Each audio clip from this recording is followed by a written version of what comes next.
जनाब सुनिए, समाजवादी पार्टी के लोगों से आपको पूछना पड़ेगा कि 20 साल में आपने देवनार के डंपिंग ग्राउंड को खत्म क्यों नहीं किया।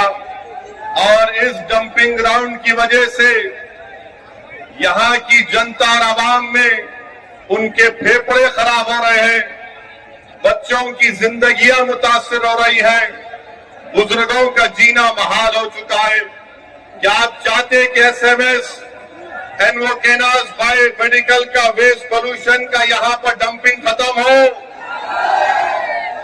जानवरों को जलाकर, इंसानी जिस्म को जलाकर लाकर यहां पर फेंका जा रहा है। इस इलाके में आप देख चुके हैं कि इतने बरसों से आपने समाजवादी पार्टी को कामयाब किया, उनके कारपोरेटर्स को, अराकीन बल्दिया को कामयाब किया, उन्होंने इस मसले का हल तलाश नहीं किया। मैं आपको बताना चाह रहा हूं, आप मजलिस के कारपोरेटर्स को कामयाब करिए, इंशाअल्लाह ताला ये डंपिंग ग्राउंड बंद होगा। कोई गाड़ी आकर कचरा नहीं फेंकेगी, मजलिस का कारपोरेटर जीतेगा। अगर कचरा लेकर देवनार में आएंगे तो इंशाअल्लाह ताला मुंबई की सड़कों पर कचरा को डालेंगे, फडणवीस के घर के सामने जाकर डालेंगे। ये आपको बताना पड़ेगा 15 तारीख के दिन। अस्पताल नहीं है, अस्पताल है तो डॉक्टर नहीं है। प्राइवेट अस्पतालों में जाकर गरीबों पर बोझ बन जाता है। 15 तारीख के दिन मजलिस के कारपोरेटर्स को कामयाब करिए, इंशाअल्लाह ताला अस्पताल बनेगा। अब सेहत खराब होगी तो फडणवीस की और अबू आसिम की सेहत खराब होगी इंशाअल्लाह ताला। जिस्मानी नहीं, सियासी सेहत खराब होगी। मेरे भाई रुक जाओ, बच्चे को ले लो, बच्चे को ले लो। हाँ ले लो, आ जाओ बेटा, आ जाओ, आ जाओ। इस बच्चे के मुस्तकबिल के लिए आपको 15 तारीख को डालना है इंशाअल्लाह। चौथी बात, गवर्नमेंट स्कूल नहीं है, गवर्नमेंट स्कूल नहीं। अरे सुनो,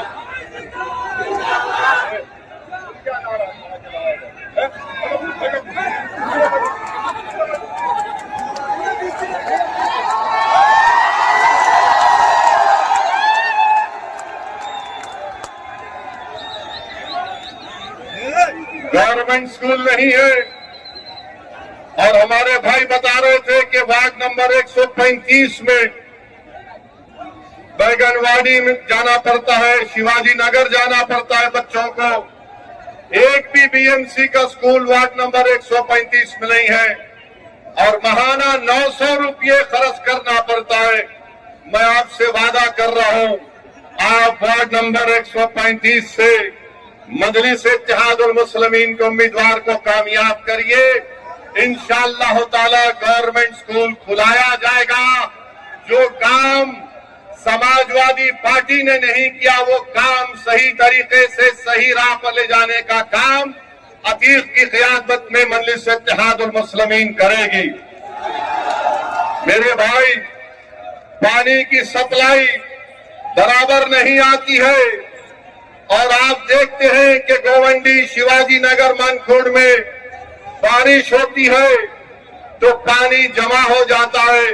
मैं आपसे वादा कर रहा हूं कि इंशाअल्लाह ताला मजलिस के कारपोरेटर कामयाब होंगे तो पानी की सप्लाई भी सही होगी और बारिश में पानी जो जमा हो जाता है उसके निकासी का इंतजाम किया जाएगा।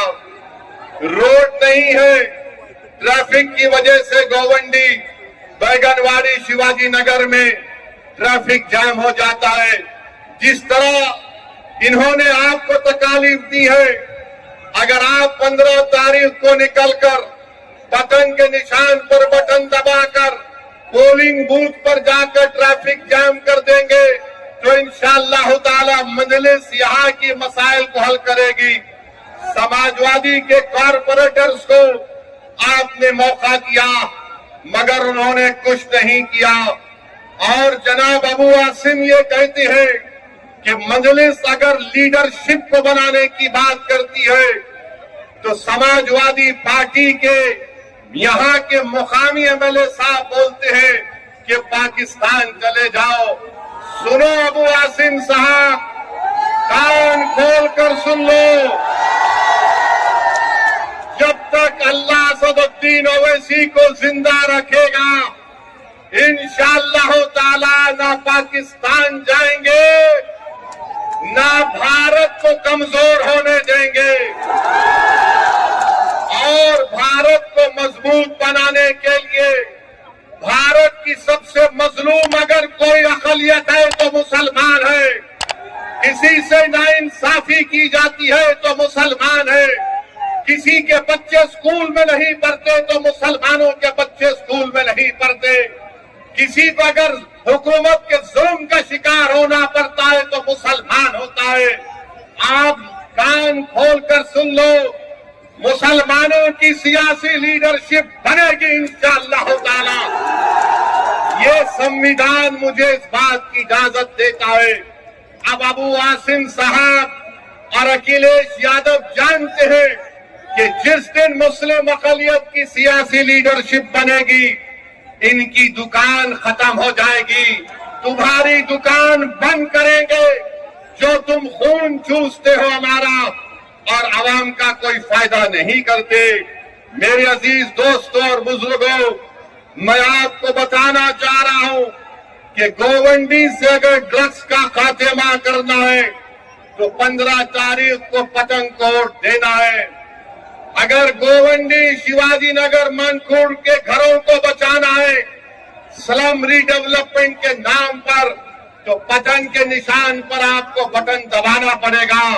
मेरे अजीज दोस्तों और बुजुर्गों, मजलिस का पैगाम क्या है सुन लो, रुक जाओ, कुछ नहीं होने वाला है, कुछ नहीं होने वाला है। मजलिस का पैगाम क्या है? मजलिस का पैगाम इनफरादियत नहीं है, इंडिविजुअल नहीं है। मजलिस ये नहीं कहती कि एक शख्स को देखो, मजलिस कहती है इज्तिमाइयत को देखो, कलेक्टिव की बात, कलेक्टिव रिस्पांसिबिलिटी की बात मजलिस इत्तेहाद अल मुस्लिमीन करती है। समाजवादी बोलती है एक शख्स को दो। मैं क्या चाहता हूं कि मजलिस के प्लेटफॉर्म पर एक नहीं बल्कि 100 की तादाद में आपके दुआ और वोटों से जमीनी सतह से आपका लीडर पैदा हो जाए। ये काम में आपको ताउन करना है मेरे भाई, लीडरशिप को बनाना है जो आपकी आवाज में बात करेगा, जो आपके तकालीफ और मसाइल को बयान करेगा। और फिर जनाब अबू आसिम साहब ने इसी जगह पर एक प्रोग्राम किया और कहा 30 साल बेमिसाल, कहा था 30 साल बेमिसाल कहा था। अब मेरा जवाब अबू आसिम साहब आपके लिए है कि 20 साल गोवंडी बेहाल, जुर्म की रात लंबी, गुर्बत, तंगी और कचरे के पहाड़, ये अबू आसिम का कमाल।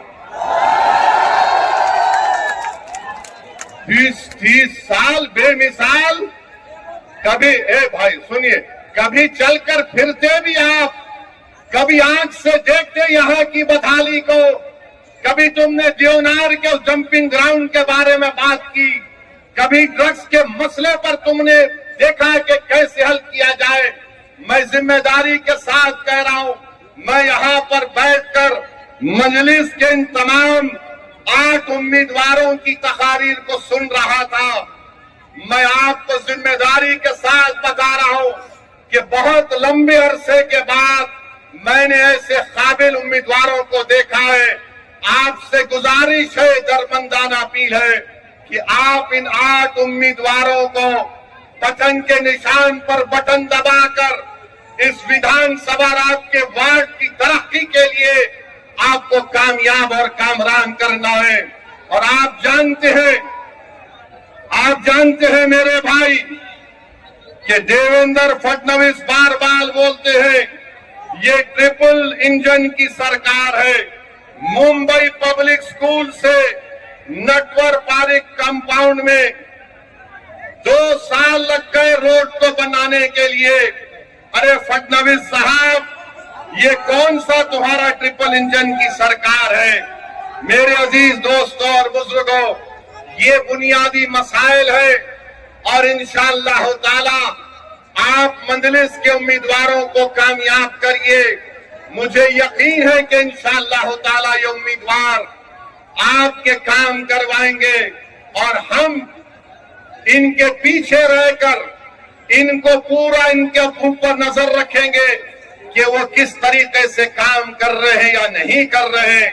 और जो लोग ये समझ रहे हैं कि 42,000 को अतीक को हासिल हुए, ये गलती से हासिल हो गए। अबू आसिम साहब, मैं आपको बता रहा हूं, हमसे थोड़ी कोताही हो गई।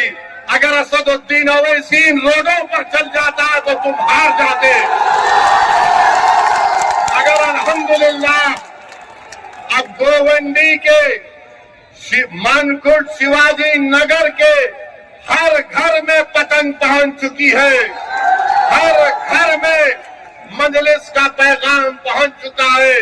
मेरे भाई, एक सियासतदान के लिए आपने 20 साल उसको वोट दिया।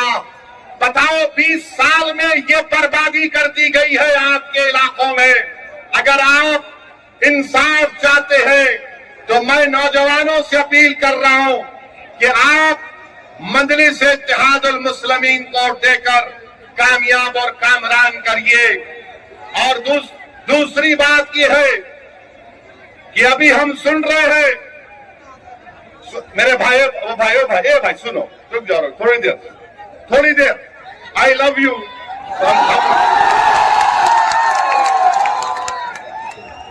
अभी हम सुन रहे हैं कि एक क्रिकेट टीम में बांग्लादेशी था, उसको हटा दिया गया। बराबर ये बांग्लादेश में हिंदुओं पर जुल्म हो रहा, मैंने भी उसकी मजम्मत की।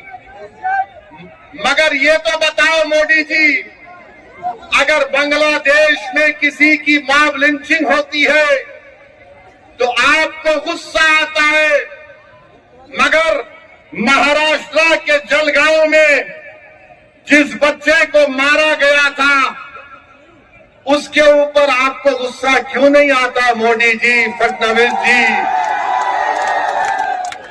सबसे पहली मॉब लिंचिंग 2014 में मोदी की हुकूमत बनने के बाद पूना में मोहसिन शेख की हुई थी और जलगांव में सुलेमान पठान को उसी के दोस्तों ने मार मार कर उसको शहीद कर दिया। अगर बांग्लादेश में कोई हिंदू मरता है, हम कंडेम करते हैं। मारने वालों को जालिम कहते हैं। मारने वाले जिन्होंने जलगांव में सुलेमान पठान को कहा वो भी जालिम है, उनका भी कंडेमनेशन होना चाहिए। बांग्लादेश हो या भारत हो, इंसान की जिंदगी इंसान होती है, हिंदू की भी जिंदगी होती है, मुसलमान की भी जिंदगी हो सकती है। और हम पूरे बीजेपी वाले आज टीवी पर बाजा बजा रहे, हमने एक प्लेयर को वापस कर दिया। अरे सुनो, तुम क्या सबको बेवकूफ बनाना चाहते हो? सुनो, एक क्रिकेट प्लेयर को निकाल दिया, पूरे बीजेपी वाले बोल रहे ये हमारे इत्तेहाद की कामयाबी हुई है। अब सुनो भारत की जनता, खासतौर से भारत और महाराष्ट्र के हमारे हिंदू भाई बहनों से कह रहा हूं, तुम एक क्रिकेट प्लेयर के कैंसलेशन पर तुम मिठाई बांट रहे हो तो नरेंद्र मोदी से पूछो। इस साल मोदी ने बांग्लादेश को 120 करोड़ रुपए दिए नहीं दिए? बताओ मेरे को। 120 करोड़ रुपए, 120 करोड़ ग्रांट और एड में दिए 1160 मेगावाट की एनर्जी भारत से बांग्लादेश को जाती है। और सुनो हमारे हिंदू भाई बहनों, मोदी ने 10 साल में बांग्लादेश को लेटर ऑफ क्रेडिट कितना दिया? $8 बिलियन। $8 बिलियन। और तुम असदुद्दीन ओवैसी को गाली देते हो। सुनो, मैं किसी मजहब का खिलाफ था ना कभी रहूंगा इंशाअल्लाह ताला, मगर अगर मजलूमों से इंसाफ का मुतालबा करना, अगर मोहसिन शेख के कातिलों को सजा दिलाने की बात करना, अगर जलगांव के सुलेमान पठान खान को जिसके दोस्तों ने उसको मारा, उनको कफर किरदार तक पहुंचाने की बात करना अगर जुर्म है तो खुदा की कसम जब तक जिंदा रहूंगा जुर्म करता रहूंगा। वो क्रिकेट प्लेयर की सुनो, वो क्रिकेट प्लेयर, वो टीम ने उसको 10 करोड़ में खरीदा। आपने बांग्लादेश को 120 करोड़ रुपए 2025 में दिए एड और ग्रांट में। 1160 मेगावाट पावर बांग्लादेश को भारत से जा रहा है। और 10 साल में मोदी की हुकूमत ने एलओसी दिया $8 बिलियन का, $8 बिलियन का। और तुम नफरत करते हो मुसलमानों से। मैंने पार्लियामेंट में खड़े होकर कहा था कि बांग्लादेश की हमारे हिंदू भाई बहनों की मंदिरों का तहफ्फुज होना चाहिए। आप पैसे दे रहे और यहां पर बीजेपी के लोग, क्योंकि महाराष्ट्र का इलेक्शन है, महाराष्ट्र की और मुंबई की जनता को बोल रहे थे तो हमने एक बांग्लादेशी को भिजा दिया। अरे एक और तो भिजाओ ना, जो मोदी की बहन बनकर दिल्ली में बैठी हुई है। क्या आप चाहते हो मोहतरमा बांग्लादेश जाए? आप चाहते हो बांग्लादेश को दे दिया जाए? तो लगाओ नारा, नारे तकबीर। मोदी जी सुनो, ये आवाज आ रही है, लेके जाओ, उसको निकालो, उसको पहुंचाओ बांग्लादेश।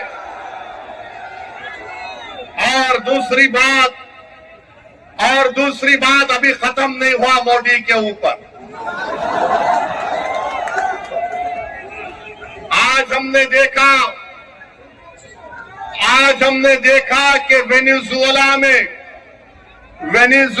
में ट्रंप ने अपनी फौज को भिजाकर वहां के एक जमहूरी तौर पर मुंतखब शुदा सदर को एक मुल्क से, उसी के मुल्क से उठाकर अमेरिका लेकर चले गए।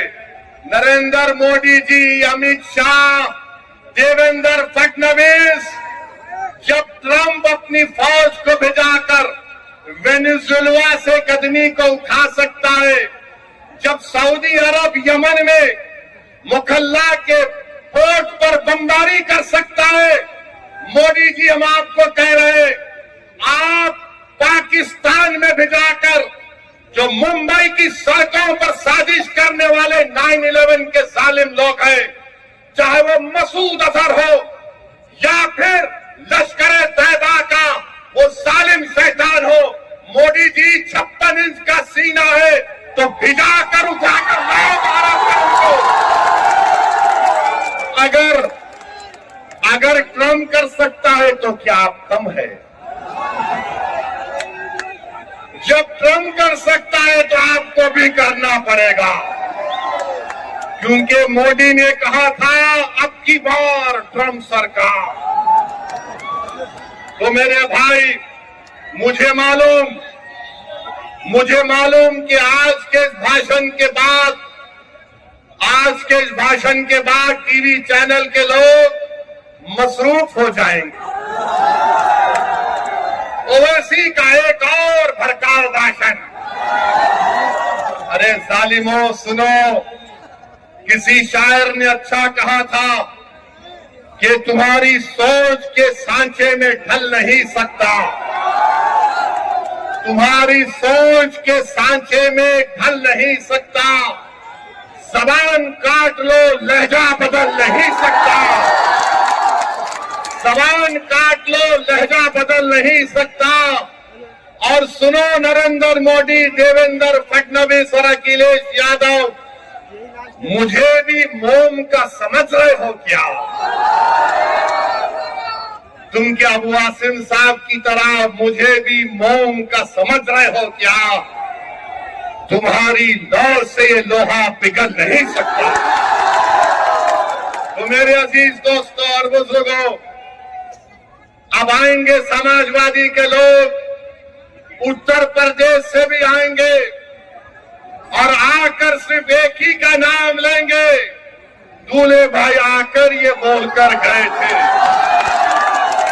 तो इनको पूछो, अगर समाजवादी पार्टी के तरफ से कोई एमपी आएगा तो एमपी से पूछो, जब भारत की पार्लियामेंट में वंदे मातरम पर बहस हो रही थी तो किसने भारत की पार्लियामेंट में खड़े होकर भारत के संविधान का हवाला देकर कहा था? मैंने कहा था कि भारत का जो आईन है, प्रियम्बल है, वो शुरू होता वी द पीपल के नाम से, भारत माता के नाम से शुरू नहीं होता। वो किसने भारत की पार्लियामेंट में खड़े होकर कहा था कि भारत का जो संविधान का आईन का प्रियम्बल है वो क्या कहता है? जिस वक्त संविधान को अपना रहे थे 24 जनवरी 1950 को, तो क्या कहा था? Liberty of thought, expression, belief, faith and worship कहा था हमने। और ये समाजवादी पार्टी के जितने एमपी खड़े होकर कह रहे थे, मैंने खड़े होकर कहा हम इस मुल्क के लिए अपनी जानों को कुर्बान करते और करते रहेंगे। मगर हमने कहा कि हम सिर्फ अल्लाह की इबादत करने वाले हैं। हम अपनी माँ से बेइंतहा मोहब्बत करते। मेरी माँ खुदा नहीं है, मेरा खुदा वो है जो जमीन और आसमान का खालिक है। मेरी बात का यकीन मत करो, उठाकर सुन लो यूट्यूब पर जितने समाजवादी पार्टी के एमपी तकरीर किए। मैंने कहा था इय्याका नाबुदु व इय्याका नस्तईन। तुमने क्या कहा था बताओ? भारत का संविधान मुझे इस बात की इजाजत देता है। ये समाजवादी पार्टी ने उत्तर प्रदेश में और महाराष्ट्र में जितना बेड़ा गर्क किया है मुस्लिम अक़लियत का, जितना इसमें बराबर कहा कांग्रेस का, शिवसेना का, राष्ट्रवादी कांग्रेस का है, बीजेपी का है, उतना भी हिस्सा समाजवादी पार्टी का भी है। याद रखो आप, ये तमाम नहीं चाहते कि तुम्हारे दिल में जो तकलीफ है तुम्हारी जबान पर आ जाए। ये कभी नहीं चाहते कि तुम्हारे जो ख्वाब है उसको पूरा किया जाए। ये कभी नहीं चाहते कि तुमको साथ लाकर खड़ा किया जाए। ये कभी नहीं चाहते कि तुमको लीडर बनाया जाए। मजलिस का पैगाम ये है कि तुम साथ भी खड़े हो गए, तुम आंख में आंख डालकर जमहूरी तरीके से अपनी लड़ाई को लड़ोगे। तो क्या आप मजलिस को देंगे 15 तारीख को?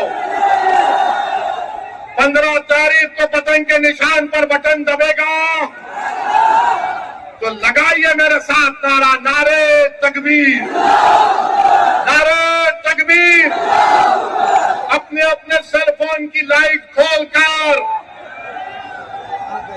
पूरे जितने लोग हैं जो दीवारों पर खड़े हैं, जहां तक मेरी आवाज जा रही है वो बिल्डिंग पर भी खड़े हैं, बता दो मोदी को, फडणवीस को, अखिलेश यादव को कि 15 तारीख के दिन सिर्फ पठान होगी। बहुत शुक्रिया। अस्सलाम वालेकुम।